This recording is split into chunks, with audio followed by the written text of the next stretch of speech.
the Austin security line, and this is how long it is. Time lapse as the security line ran out the airport's front door, winding down the sidewalk. America, that line isn't from a sold-out concert or a theme park on Memorial Day. That is a Tuesday morning at the Austin airport during a DHS shutdown that Democrats chose to let happen. 300 TSA agents have already quit. Call-outs obviously doubled, and your spring break flight just became a half-a-day commitment just to clear security. TSA agents have missed a partial payment. They just missed a full payment. These are men and women who don't make a lot of money. This shutdown has nothing to do with TSA. It is about one thing and one thing only: Democrats refusing to fund DHS. That's it. That's the whole story. With TSA officers missing their second paycheck today, some continue calling out sick to take a second job.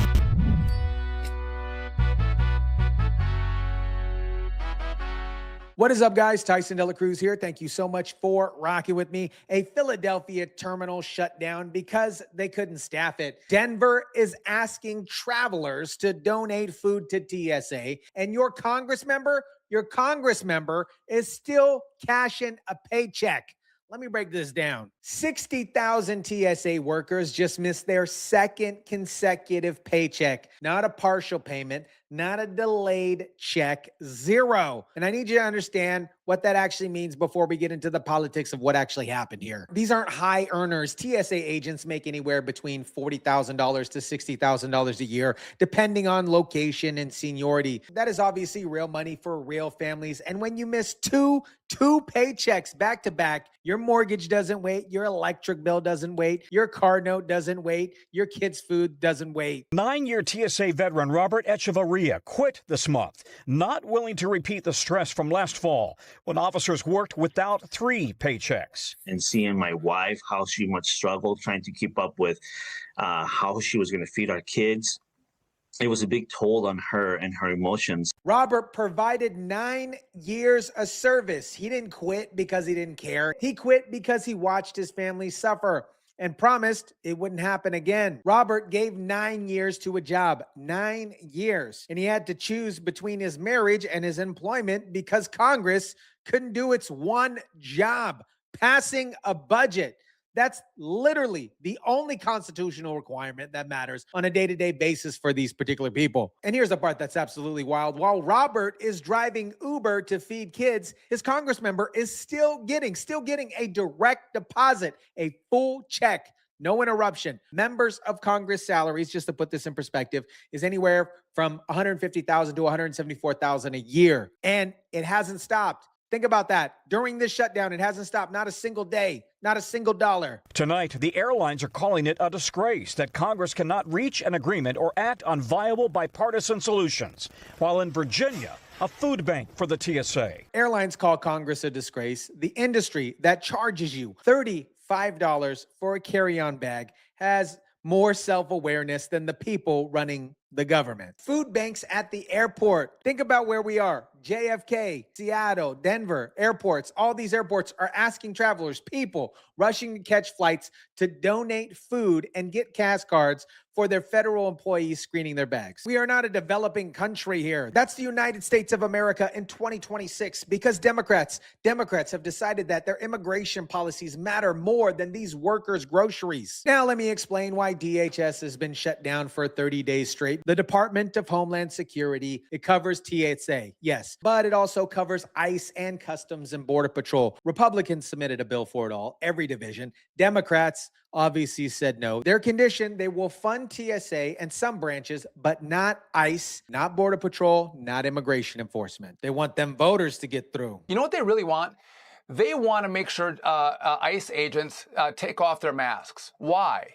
So they can dox them, they can harass them, they can go to their house, to their children, to their spouses, and harangue them. That's really what they want to have happen. Dox ICE agents, that's the goal. Not safety, not policy, personal information from federal officers so activists can show up to their homes. That is not a political opinion. That is Secretary Duffy of the Trump administration stating directly what Democrats are demanding. Taking off the mask, revealing identities, allowing the harassment networks to do what they do. And if a TSA worker has to choose between groceries and their profession to make it happen. Acceptable losses, apparently. Donald Trump is a great negotiator, and he's willing to cut deals. You and I have seen that from him countless times. He's made offers, body cams to put on ICE agents. But the fact that Democrats, that's not enough for them. They want to make sure they can destroy the ICE agent who's working for the government, working for the American people to keep you safe. They want to destroy their lives. Trump offered body cameras, maximum transparency, and Democrats, they said no, because transparency here is not the goal. Exposure is. Illegal voter base is. Body cameras on every ICE agent, every arrest on video, every interaction documented. That's more accountability than most local police departments operate under. Democrats, they said no, which means the argument was never about accountability. It was about having personal information to mobilize harassment campaigns against federal law enforcement officers and their families. And in the middle of this, we've seen a lot of attacks. One of them in particular, a synagogue gets attacked in Michigan. Look at Senator Slotkin from Michigan, where there was a synagogue attack. She voted every time against funding DHS. And once the threat to her community was real from radicals, now she says, let's open up DHS. And I think it begs the question, are Democrats waiting for Americans to get hurt, to get killed, before they actually put your security before those who have come to this country unlawfully and illegally? I hope that's not their position. It is a terror attack in her own district to change her mind about funding Homeland Security. A sitting U.S. senator voted to keep DHS shut down, including all its counterterrorism functions, until somebody got attacked in her own district. Then she said, maybe, just maybe we should fund Homeland Security. That's not a policy position. That is a senator who needed a wake-up call delivered by a terrorist before she could do her job. Meanwhile, back at the airports, let me paint the picture for you. It's spring break 2026. So we came 2.5 hours early for our flight. Now the focus is on the weekend, with spring break travelers fearing more TSA officers may simply not show up. 2.5 hours early for a domestic flight.